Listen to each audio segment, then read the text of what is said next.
Assalamualaikum warahmatullahi wabarakatuh. Alhamdulillah nahmaduhu wa nasta'inuhu wa nastaghfiruh wa na'udzubika min shururi anfusina wa min sayyiati a'malina. May yahdihillahu fala mudilla lahu wa may yudlil fala hadiya lahu. Asyhadu an la ilaha illallah wa asyhadu anna Muhammadan abduhu wa rasuluh. Allahumma salli ala sayyidina Muhammad wa ala alihi wa sahbihi wa man tabi'ahum bi ihsan ila yaumil amma ba'd. Rabbi shrah li sadri wa yassir li amri wahlul 'uqdatam min lisani yafqahu qawli.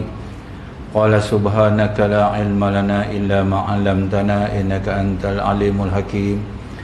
Wala haula wala quwata illa billahil 'aliyyil 'azim. Rabbi yassir wa la tu'assir bitamim ila biqair. Allahumma fakihna fid din wa 'allimna ta'wil ya rabbal alamin. Yang dihormati lagi dimulakan Al-Fadhil Tuan Pengurusi yang dalam perjalanan ke Mekah, Tuan-tuan Imam Al-Fadhil Ahli Jawatan Kuasa, Ustaz-Ustaz Muslimin rahimakumullah. Alhamdulillah semua alhamdulillah. Syukur kita kehadirat Allah Subhanahu Wa Taala dengan limpah kurnia yang tidak terhingganya. Allah masih lagi memilih kita. Kurnianya kita rezeki dapat solat maghrib berjamaah. Sebelum tu dapat kita buka puasa Isnin. Kita masih lagi berada dalam satu tajuk kejadian-kejadian penting yang telah diberitahu oleh Rasulullah SAW. Ni bukan ramalan tuan-tuan. Allah Rasulullah SAW bukan meramal. Kejadian-kejadian yang Rasulullah diberitahu oleh Allah SWT bakal berlaku dan yang akan berlaku. Kini kita akan membahaskan tentang kewafatan Ammar bin Yasir radhiyallahu akan terbunuh, kata Rasulullah. Ammar bin Yasir ni seperti mana tuan-tuan sedia maklum, keluarga ni seluruh ahli keluarga dia, isteri dia yang namanya Sumayyah, anaknya yang nama Ammar dan Yasir bapa dia, diseksa dengan begitu teruk. Sebab apa? Mereka ni orang pertengahan. Puak-puak kafir Quraisy ni pun tuan-tuan, yang mana yang mengikut Nabi ni, kalau yang orang kayangan ni dia tak buat, dia tak seksa, dia cuma geretak je. Dia punya ugut je. Kalau orang ke bawah ni dia akan seksa, kan. Sehingga kan Nabi pernah melalui satu tempat tu di mana mereka sedang diseksa. Nabi masa tu tak ada kuasa, kan. Nabi sekadar kata apa? Wahai Sumayyah, sabarlah di atas apa ujian Allah, syurga sedang menanti. Masya Allah, kan. Itu sebab sahabat-sahabat dulu Masya Allah kuat daripada kental. Sebab yang bercakap tu Rasulullah SAW, kan. Semua sedia maklum sahabat-sahabat kita itu Rasulullah ni. Wa ma yantihu anil hawa in huwa illa wahyu yuha. Kalimah tu dia pegang dah, Allahu Akbar, kan. Kita sebab tak nampak Rasulullah, tapi alhamdulillah lah Allah bagi kita keyakinan untuk beriman dengan Rasulullah dan Allah, kan. Satu hari Rasulullah SAW memberitakan tentang bakal terbunuhnya Ammar bin Yasir radhiyallahu, kan. Ammar bin Yasir anak kepada Yasir, tuan-tuan, ketika umur 93 tahun masuk perang lagi. Walaupun kederat tak ada, tapi kalam dia tu, orders dia tu, cukup berkesan, kan. Terlibat dalam perang saudara, yakni ketika mana Sayyidina Ali, ketika mana pergolakan berlaku, ketika mana pemerintahan Osman bin Affan berada, ketika mana Umar bin Al-Khattab dibunuh, tu berada di ketika mana Sayyidina Abu Bakar melawan dengan kumpulan-kumpulan Musalamah Al-Kazab, dan terlibat dengan Sayyidina Ali dalam perang apa? Perang bersama dengan Siti Aisyah, perang Jamal, kemudian perang Siffin, tu, dan terus berperang sampailah umur 93 tahun. Kuat tuan-tuan, kan. Kita umur 60 tak tahu boleh pergi tak, 70 tak boleh pergi, kan. Tapi nampak tuan-tuan boleh pergi lagi sampai 90. Nampak kuat, kan, insya-Allah.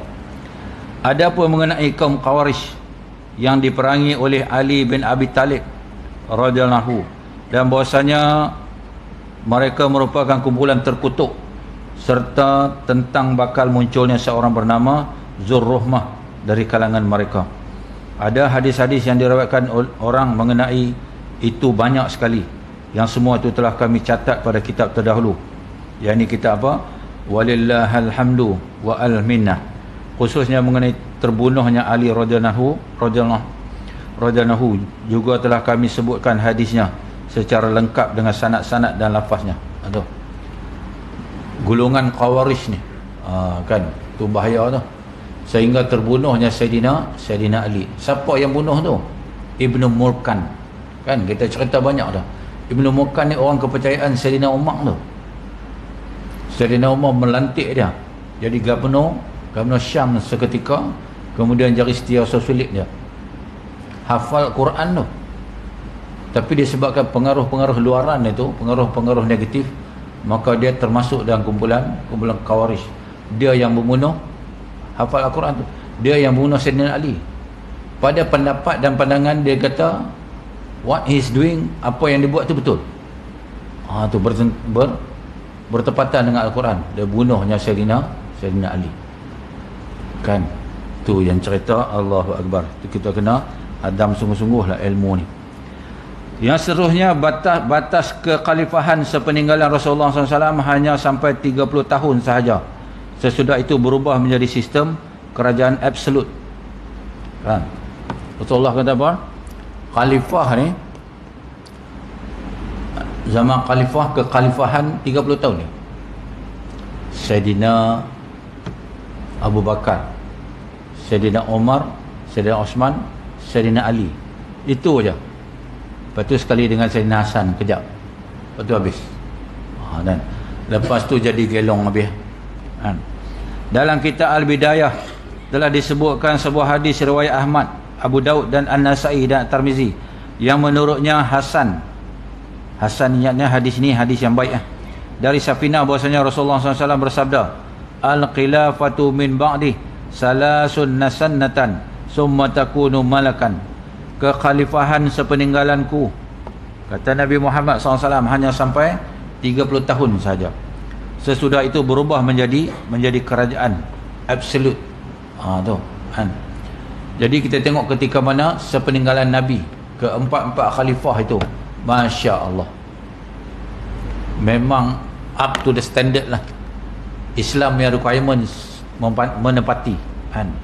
Kemudian daripada itu tak ada lah, sehinggalah muncul semula cicit Sayyidina Umar. Yang ni siapa? Umar Abdul Aziz. Tu cicit dia, cicit Sayyidina Umar Ibn Khattab.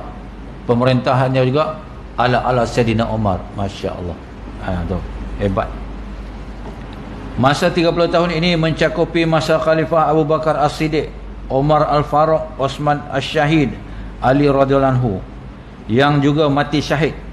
Setelah tewasnya Ali masih ada waktu 6 bulan untuk genapnya sampai 30 tahun. Yang ni anak dia lah, di mana khalifah dipegang oleh Hasan bin Ali. Yang ni Sayyidina Hasan, cucu Rasulullah SAW. Rasulullah kata ketika mana Rasulullah di atas mimbar, Rasulullah bagi tahu kepada sahabat-sahabat, wahai sahabat-sahabat sekalian, kan, persaksikanlah bahawa ni cucu aku ni. Kan Rasulullah, dia kata cucu aku yang namanya Hasan ini bisa apa mengimbangi tu gelojak politik ketika itu. Dia dan cerita pula Sayyidina Husain ni bagaimana wafatnya. Masya Allah kan? Nabi dah tahu, Nabi tak doa kan? Merubah takdir tu kan, Nabi sini cakap takdir ni bisa berubah dengan doa. Tuan-tuan, Nabi Muhammad SAW, kalau kita tengok baca sirah dia, banyak benda-benda yang Allah takdirkan Nabi tak pernah ubah, Nabi tak mau ubah, walaupun Nabi ada kuasa. Kita apa ada kuasa? Kita pun tak tahu kita mati kat mana. Duduk Bandar Puteri ni lama dah kan? Kok kita tak nak mati kat Kelantan, doa. Nak mati kat Mekah kan? Punya sahabat saya tu, tak tahu lah dia doa tak doa. Baru masuk setahun Islam Cina untuk main bola. Setahun Islam, Isnin 3 minggu lepas mati di Mekah, mati di Madinah. Tak tahu lah kok dia doa. Kita pun boleh berdoa, tak salah pun kan. habis. Setelah genap 30 tahun umur khalifah, maka Hasan pun menyerahkan kuasanya kepada Muawiyah. Mana kata 6 tahun sajalah, lebih kurang macam tu lah kan. Dia ambil teraju daripada bapa dia. Masa tu dah berlaku pergolakan dah kan. Berlaku pergolakan sebab apa? Bila Sayyidina Ali naik mengambil jadi khalifah, Sayyidina Muawiyah ni tak berapa senang lah. Bukan dia iri hati tak. Dia nak keadaan sebenarnya suruh cari dulu pembunuhan. Siapa yang bunuh Sayyidina Osman tu kan. Jadi pada pemikiran Sayyidina Ali, kenapa dibiar kosong jawatan tu, isi dulu. Jadi boleh, bila ada kuasa boleh buat orders kan. Jadi Sayyidina Muawiyah tak berapa setuju kan. Sayyidatina Aisyah ketika itu dekat Mekah pun tak berapa setuju juga kan. Maka berlakulah peperangan kan. Allahu Akbar kan. Hasan pula menyerahkan kekuasaannya kepada Muawiyah bin Abi Sufyan pada tahun 40 Hijrah kan. Di mana kemudian umat sepakat sepenuhnya berbaik kepada Muawiyah bin Abi Sufyan. Disebutlah tahun itu sebagai Amul Jamaah atau tahun penyatuan, sebagaimana yang telah kami terangkan panjang lebar dalam kitab terdahulu kan. Macamlah berlaku perang Siffin, lepas tu setelah kepada Yazid pula sampailah kepada peristiwa sedihnya yang berlaku kepada cucu Nabi yang nama Sayyidina Husin, kepalanya dipenggal kan.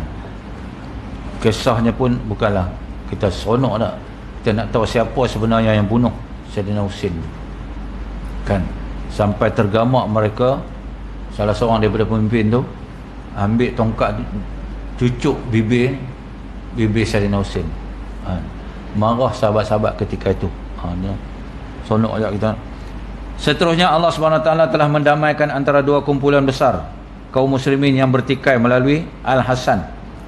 Al-Bukhari meriwayatkan dari Abu Bakrah radhiyallahu bahwasanya dia mendengar Rasulullah SAW bersabda, waktu itu Hasan bin Ali radhiyallahu ada bersebelahan baginda di atas mimbar.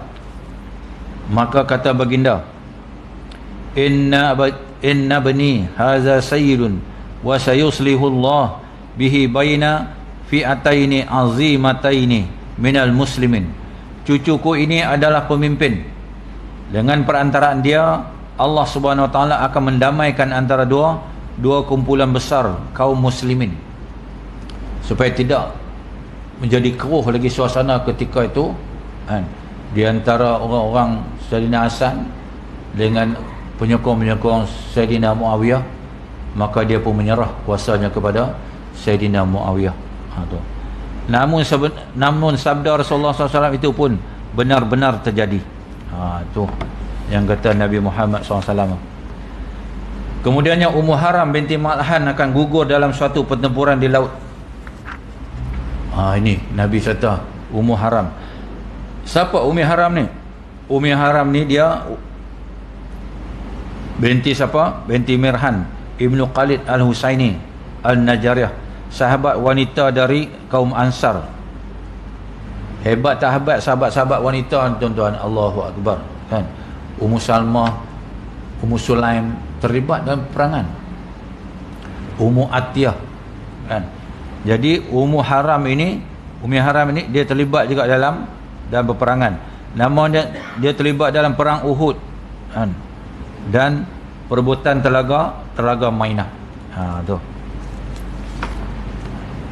diriwayatkan daripada Sahih Al-Muslim dan Sahih Muslim daripada Ummi Haram binti Malhan bahwasanya Rasulullah SAW pernah menyatakan bahawa peperangan yang akan dilakukan oleh kaum muslimin di laut di antaranya akan terjadi 2 kali, dan Ummu Haram akan turut sama rombongan yang pertama.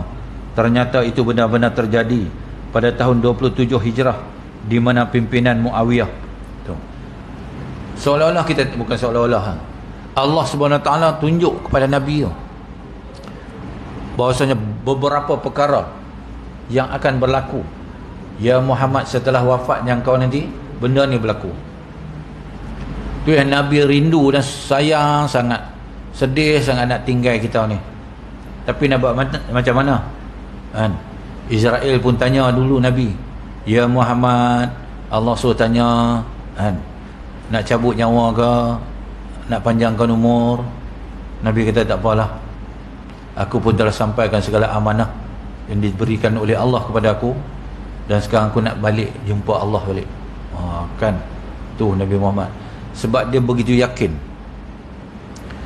sebab doa-doa yang Nabi pernah panjat dimakbulkan oleh Allah dengan harapan yang begitu tinggi, maka Nabi nak bertemu dengan Tuhan dia. Maka kita melangsungkan kan Nabi punya apa? Nabi punya risalah tu. Kan.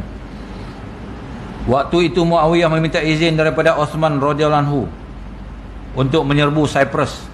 Osman mengizinkan. Lalu berangkatlah Muawiyah membawa bala tentera kaum muslimin dalam satu armada, sehingga berjaya memasuki pulau itu dan menakluk secara paksa. Ummu Haram gugur dalam peperangan itu di laut. Waktu itu dia ada bersama isteri Muawiyah, Fatitah binti Khazrah. Adapun peperangan yang kedua terjadi pada tahun 52 Hijrah, pada zaman pemerintah Muawiyah. Waktu itu dia menyuruh anaknya Yazid untuk memimpin angkatan perang kaum muslimin menyerbu Konstantinopel. Ada bersama dalam angkatan perang itu beberapa pembesar sahabat Nabi seperti Abu Ayyub Al-Ansari dan Khalid bin Yazid. Dan pertempuran itu Abu Ayyub gugur dan sempat berwasiat kepada Yazid bin Muawiyah agar jasadnya dikuburkan di bawah tapak kaki pasukan berkuda. Ini lantaran daripada apa? Perkabaran daripada Nabi. Nabi kata 800 tahun selepas aku wafat ini, Islam berjaya menakluk kota Konstantinopel. Nabi tak sebut 800 tahun. Nabi kata pasal lepas wafat aku ini, sahabat-sahabat aku akan bawa dan menakluki Konstantinopel. Jadi itu sebab para sahabat ni cuba. Mereka pun duk kata zaman aku kah? Tu. Yang ketika itu Abu Ayyub Al-Ansari umur 86 tahun. Ikut perang sama tu. Jadi tidak berjayalah ketika itu. Maka sebelum dia balik dia kata apa? Dia kata, kalau andai kata aku mati, jasad aku ni tanam di hadapan kota Konstantinopel. Nanti kalau ada sahabat-sahabat lagi yang berjaya menakluki, yang memerangi Konstantinopel, aku dapat dengar tu kuda-kuda tu. Oh ya Allah. Memang pun tuan-tuan, kita kalau mati kat dalam kubur tu, kita dengar tu orang atas tu dia berjalan, bahkan orang bagi salam tu kita dengar. Itu sebab apa perempuan-perempuan ni tak digalakkan pergi ke tanah kuburan tu kan. Kalau dia nak pergi sungguh-sungguh, dia kena berpakaian sopan. Di luar nampak macam jubah, tapi dalam ni pakai seluar jin. Jangan tak pakai apa, spender pun tak pakai. Orang yang dalam kubur tu nampak okay. Tu adab dia adab kan. Macam tu lah, macam kita baring lah kan. Sekali saya dalam Hijaz Ismail ni padat. Kalau kita duduk tunggu bila aku nak semayang, bila aku semayang, memang tak boleh semayang. Angkat yang rap kata, selagi adalah ruang Allah nak bagi sujud, kita pun sujud. Ada Minah mana pergi langkah. Pak Arab ni bukan kira kepala ke apa kan langkah. Kita pun mangkit-mangkit tengok dalam sentung gelap ya. Tadi aku masuk siang ni gelap. Rupa-rupanya dalam sentung dah. Nasib baik Minah tu pakai jin kat dalam. Kalau dia tak pakai, fail aku masa tu. Allahu Akbar. Kan. Jadi kita kena berwaspada. Cantik tu saya cerita lah tentang perempuan Iran ni, Allah. Dia pakai macam tu pun, nikab tu, mata hijau tu kita tahu lah memang cantik. Kan? Tengok anak siapa? Rashid Al-Maktoum tu lah. Syekha Merha tu. Oh ya Allah. Yang suka kepada Ronaldo tu. Kan? Saya pun mengikuti juga cerita-cerita macam tu. Sajalah seronok-seronok. Kan? Sebab apa? Sebab berdunia akhir zaman ni, money can buy anything.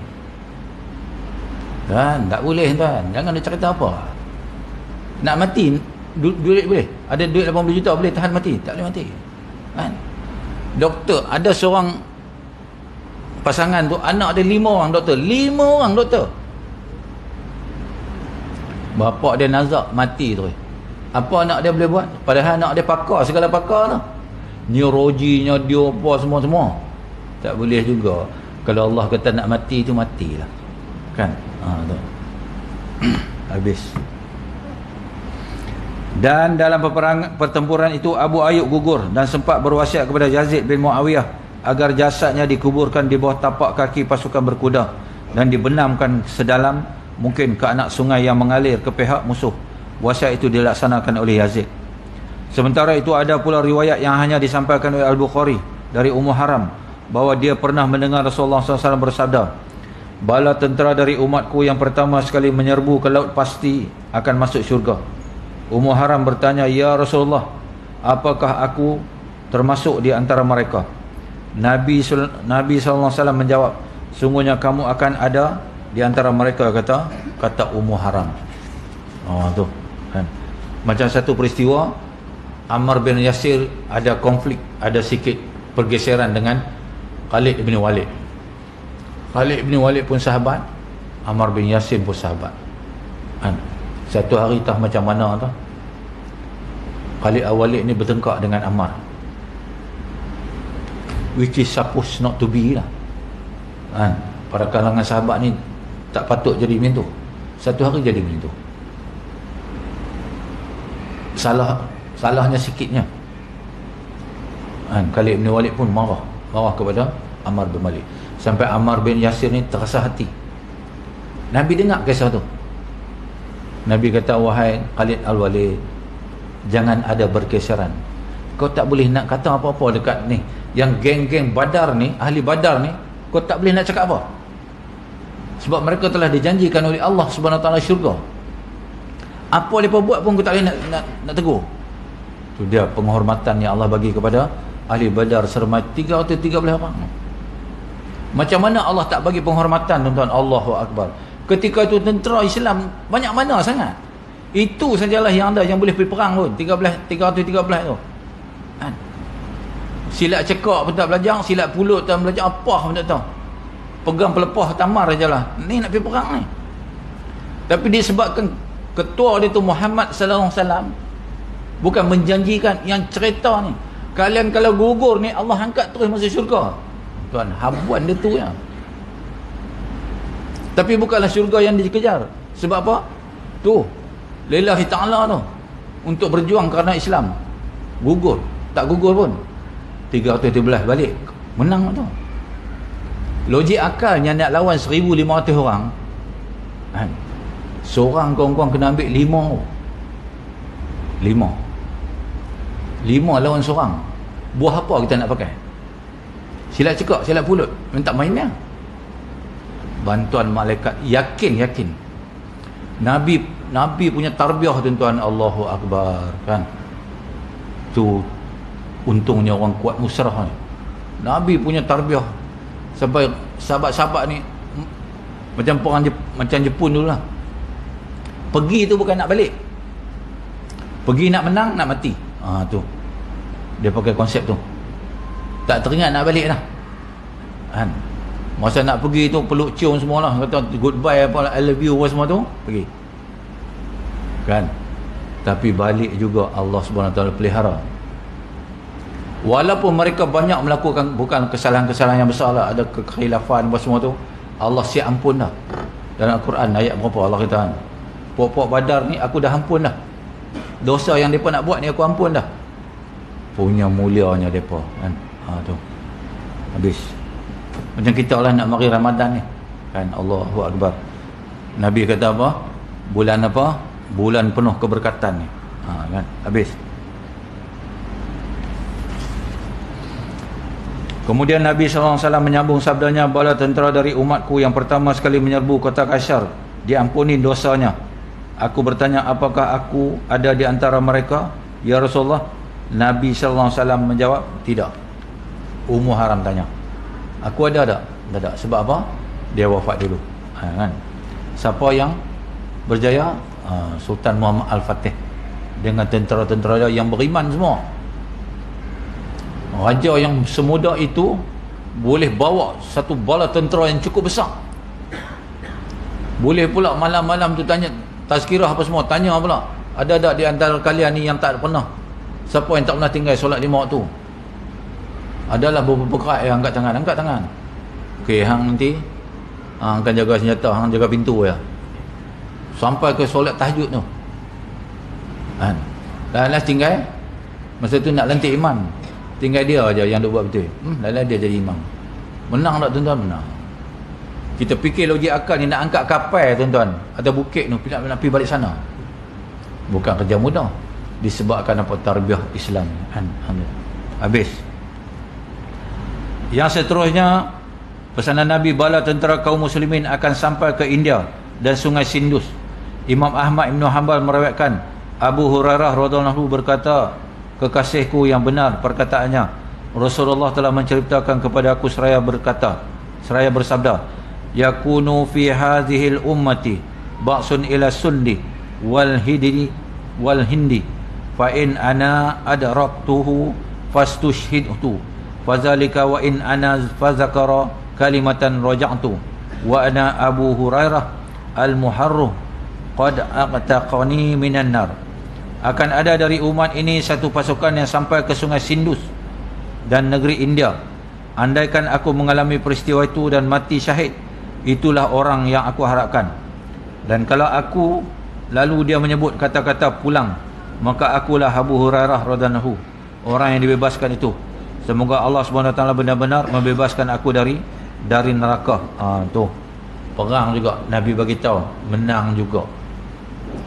Kalam Nabi tu samalah macam kita pun dengan penuh harapan kan, bahwasanya Nabi kenallah kita, bagi jemaat kat kita kan. Masih dari riwayat Imam Ahmad Abu Hurairah, Rasulullah SAW pernah menjanjikan kepada demi untuk menyerbu India, kalau aku mati syahid maka aku termasuk para syuhada yang terbaik. Kalau aku pulang maka akulah Abu Hurairah, orang yang dibebaskan kan. Nabi bagi tahu tu, Abu Hurairah hang pun pergi juga, tapi hang balik, yang lain mati kan. Kaum muslimin akan berperang melawan Turki. Ali Al-Bukhari meriwayatkan dari Abu Hurairah, sabda dari Nabi SAW yang bermaksud, kiamat takkan terjadi sebelum kamu sekalian memerangi satu bangsa yang kasut mereka diperbuat daripada rambut, dan sebelum kamu memerangi bangsa Turki yang bermata kecil, bermuka merah, berhidung peset, wajah mereka bagaikan perisai yang ditimpa, dan kamu dapati sebaik-baik manusia adalah orang-orang yang asal paling membenci perkara agama ini, namun akhirnya dia memasukinya, dan manusia ini serupa barang tambang.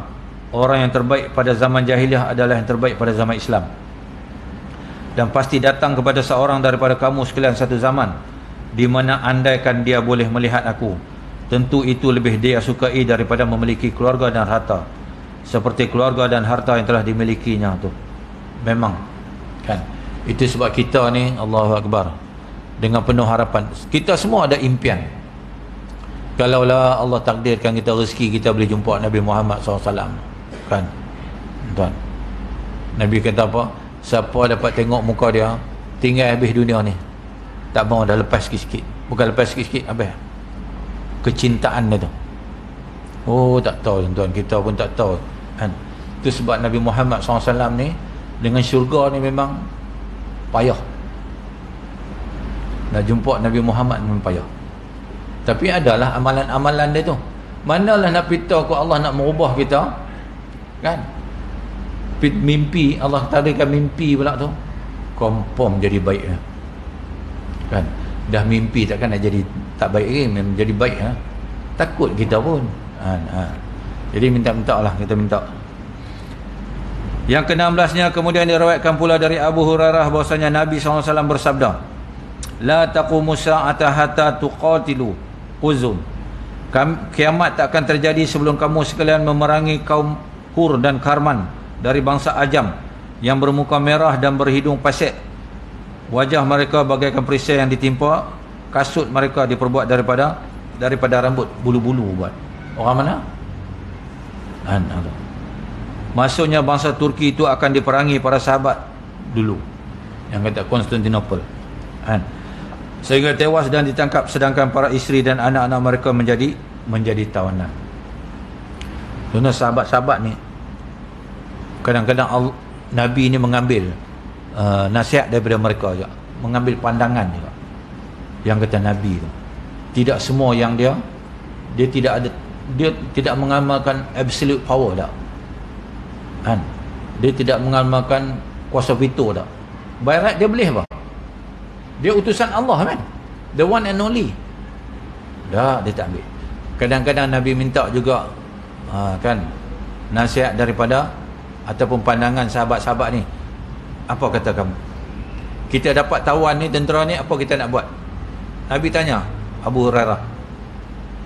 Abu Hurairah kata apa? Yang laki-lakinya bunuh, anak-anak kecil dan wanita kita tawan, kan, tu bunuh. Especially popok Yahudi ni lah, macam perang Khaybar tu. Allahu Akbar kan. Nabi ditipu muslihat oleh popok Yahudi ni. Habis. Zahir hadis ini menunjukkan bahawa serangan terhadap bangsa Turki itu termasuk tanda-tanda kiamat. Jika dikatakan bahawa tanda-tanda itu terjadi tidak lama menjelang kiamat, maka boleh jadi peperangan besar-besaran akan terjadi sekali lagi antara kaum muslimin dengan bangsa Turki, sehingga berakhir dengan huru keluarnya Ya'juj dan Ma'juj, seperti mana yang akan kami jelaskan nanti mengenai mereka. Tetapi jika yang dimasukkan bahawa tanda-tanda tersebut lebih luas, bagi pengertiannya adalah arti tidak harus dekat sekali dengan hari kiamat, maka serangan terhadap bangsa Turki itu termasuk tanda-tanda keseluruhan yang bila-bila saja boleh terjadi. Meskipun jaraknya masih lama dari kiamat, hanya sahaja tentu harus yang terjadi setelah zaman Nabi SAW. Agaknya pengertian yang kedua inilah yang nampak lebih jelas setelah memerhatikan pelbagai hadis tentang bab ini, sebagaimana yang akan anda lihat sebentar lagi, insya-Allah. Tu kan, Nabi Muhammad SAW, dia ada berapa pesanan tu? Banyak pesanan dia, ada 334 lebih kan. Nabi pesan semua. Pesan ni apa? Nak bagi peringat dekat umat-umat di akhir zaman. Contohnya macam apa? 15 perkara kan? Berlakunya 15 perkara ni, berlakulah kiamat, tanda-tanda kiamat. Kemudian diikuti dengan 10 tu. Tuan-tuan yang kata Allah Ta'ala ni, dia tak terus terus kiamat dah. Dia bagi dulu, dia bagi tunjuk tanda-tanda tu, supaya kita ni alert kan. Oh, 15 dah berlaku dah, tunggu yang 10 pula. 10 pun takat 7 nya, 8, 90 tak ada kita. Kalau kita panjang umur lah, sampai 7 saja, 1 sampai 7 saja kita ada. 8, 9, 10 kita tak ada. Punya sayangnya Allah ni dekat umat Nabi Muhammad SAW ni, punya sayangnya Allah, orang yang mengekali Islam dia tu, daripada dia dilahirkan ke alam yang nama dunia ni, dia kekal Islam dia tu, walaupun dia tak semayang. Sampai macam tu kan, punya kasihnya Allah. Itu sebab satu hari Nabi Musa tanya, ya Rasulullah, sebesar manalah kasih sayang kau ya Allah? Nabi Musa tanya kan. Kita tak tahulah bagaimana Nabi Musa dengar Allah tu kan. Kata Nabi Muhammad SAW, ada dalam satu kitab lah, wahyu ni bentuk macam mana kan. Kalau wahyu ni kita kata bentuk suara lah, wahai Muhammad kan. Kata Nabi Muhammad SAW, wahyu ni turun kadang-kadang bunyi macam loceng, turun. Kadang-kadang sebelum tamat bunyi loceng tu, Nabi dah siap hadam dah, siap faham, siap hafal dah. Punya hebatnya Rasulullah SAW kan. Kadang-kadang Nabi kata, aku tengah naik unta, turun tu, turun, wahyu tu datang. Berbentuk macam mana tak tahu, tapi Nabi kata wahyu tu kalau berat, ranak, unta ni ranak. Sebab apa? Kalau kita nak kata Allah bersuara, berfirman, suara pun datang, ya Muhammad, itu dah berbentuk makhluk, suara kan, suara tu makhluk. Sedangkan Allah kata apa? Laisa kamitslihi syai'un, aku ni berbeza dengan makhluk. Kita nak kata apa? Nabi Musa pun tak pernah cerita yang kalam dia dengar tu kalam yang macam mana. Maka bila Nabi Musa tanya, ya Allah, betapa besar manakah kasih sayang kau terhadap makhluk? Maka Allah kata, wahai Musa, kau pergi satu tempat ni, kau tengok akan berlaku satu kejadian. Kau jangan cakap apa, kau tanya aja. Kau tengok aja. Maka Nabi Musa pun pergilah satu tempat ni. Dia sampai satu tempat tu, dia tengok seorang pemuda yang gagah, handsome, duk tarik mak dia ni. Tarik seorang wanita, dia tak tahu tu mak. Seorang wanita yang pertengahan umur tarik. Ni luka habis ni, dia tarik atas jalan tu. Jalan batu gravel ni, luka. Perempuan tu kata, sudahlah. Duk tarik budak tu tarik. Sampai di ujung tu, budak tu pun berhenti. Lalu wanita pertengahan umur ni angkat tangan, tadah tangan, doa kepada Allah. Ya Allah, ya Tuhanku, janganlah kau seksa anak aku ni. Muliakanlah dia, jangan kau hina dia. Tu doa seorang ibu. Itu sebab ibu ni tuan-tuan, Allah, dia didatangkan oleh Allah Subhanahu Wa Taala bukan sekadar nak membesarkan anak. Package dia apa? Disertakan dengan doa. Ya Allah, muliakanlah anakku, ya Allah, jauhilah. Tu mak. Bapak pun doa juga, tapi bapak doa dia tak cerita kat orang. Dia diam sayang, dia tengok anak dia. Hibah hati seorang bapak ni tuan-tuan. Dia bukan ego, memang payah. Nak sebut kata sayang kat anak, dia sayang. Dia tak kata, dia bukan macam perempuan dia kata kat anak dia, adik tahu tak, mama sayang adik tahu. Bapak jarang cakap, tapi dalam ni Allahu Akbar. Siapa jadi bapak dia, tuan-tuan kan jadi bapak dah. Sayanglah kat anak, sayang kan. Pantang cikgu kedik anak kita pun nak beri serbu cikgu pun. Kita pun hangin juga, kita tak pernah kedik anak kita.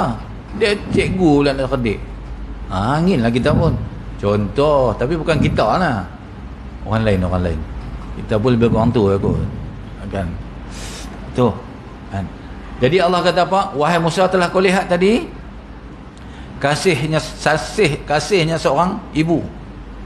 Maka kasih dan sayangku terhadap makhluk melebihi daripada kasih sayang ibu tu pada anak dia. Tuan-tuan. Tu sebab kita jadi macam ni. Sebab Allah kasih kita, tuan-tuan. Allahu Akbar. Tuan. Tak kasih macam mana, tuan-tuan? Bila satu manusia dah tersasar di hujung tu, Allah bagi dia terantuk, pak, dia terfikir balik, aku nak guna ghostan balik. Tu Allah punya kerja kan. Dia tengok kita pun melengung, dia bagi ayat Quran kan. Dia kata apa?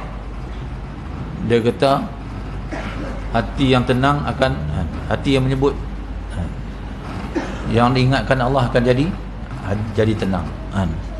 Habis. Akan ada beberapa orang anak kecil yang memerintah kaum muslimin di mana terjadi kerosakan dan perosak.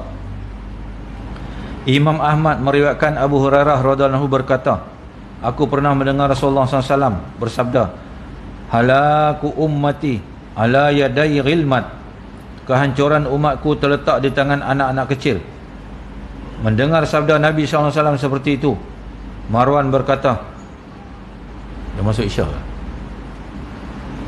Seminit Mendengar sabda Nabi SAW seperti itu, Marwan berkata, laknat Allah Subhanahu Wa Taala ke atas mereka.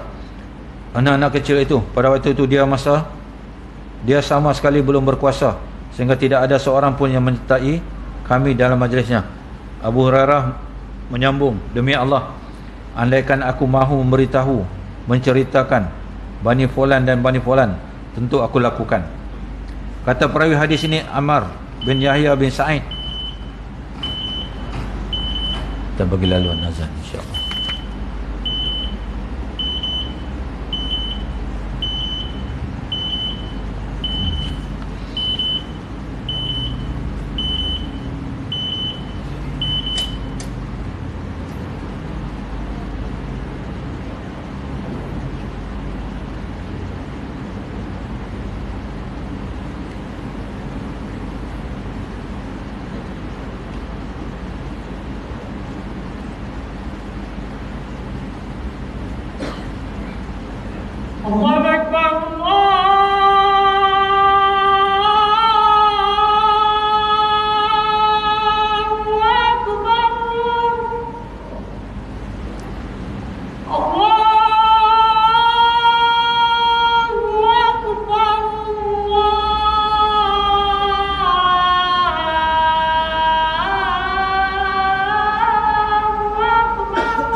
Kita sambung sikit. Benarkah Rasulullah SAW pernah menyatakan umur dunia ini tinggal 1000 tahun lagi? Tuan-tuan pun pernah dengar kata apa? Kononnya Rasulullah SAW telah pun meninggalkan kita 1444 hijrah. Dunia tidak akan melebihi umurnya daripada 1500 tahun. Mereka pun buat calculation lah 1500 tolak dengan 1400, tinggallah berapa kan. Sedangkan Nabi Muhammad SAW tidak pernah menyatakan bagi specific time bahawa sekian-sekian ni ada. Nabi pun tak pernah kata. Itu merupakan hadis Israiliyat kan. Wallahu alam. Sekadar tu dulu yang dapat kita kongsi, insya-Allah. Panjang umur, murah rezeki, bertemu kita sekali lagi. Kita sudahi dengan tasbih kafarah dan surah subhanallah bihamdika asyhadu an la ilaha illa anta astaghfiruka wa atubu ilaik. Bismillahirrahmanirrahim. Wal 'asri inna lafi khusr lil ladzina amanu wa sallu wa tawassaw bil haqqi wa tawassaw bis sabr. A'udzu billahi syaitanir rajim. Bismillahirrahmanirrahim. Alhamdulillahirabbil alamin wal aqibatu lil muttaqin. Wala udwana illa 'alal zalimin. Wassalatu wassalamu ala asyrafil anbiya'i wal mursalin wa ala alihi washabbihi ajmain. Allahumma barik fi Rajabin wa Sya'ban wa balighna Ramadan. Allahumma fil lana dhunubana wa liwalidayya warhamhum kama rabbawna shighara. Ya muqallibal qulub sabi qalbi ala ad-dini wa ta'atik. Allahumma arina haqqal haqqa warzuqna ittiba'ahu wa arinal batilan batilan warzuqna tinabah. Ya Allah, matikanlah kami dan kalimat la ilaha illallah, masukkanlah kami dalam syurga-Mu tanpa hisab ya Allah. Rabbana atina fid dunya hasanah wa fil akhirati hasanah wa qina adzabannar. Wa sallallahu alaihi wa sallam Muhammad wa ala alihi wa sahbihi wa baraka. Alhamdulillah, taqabbalallahu minkum.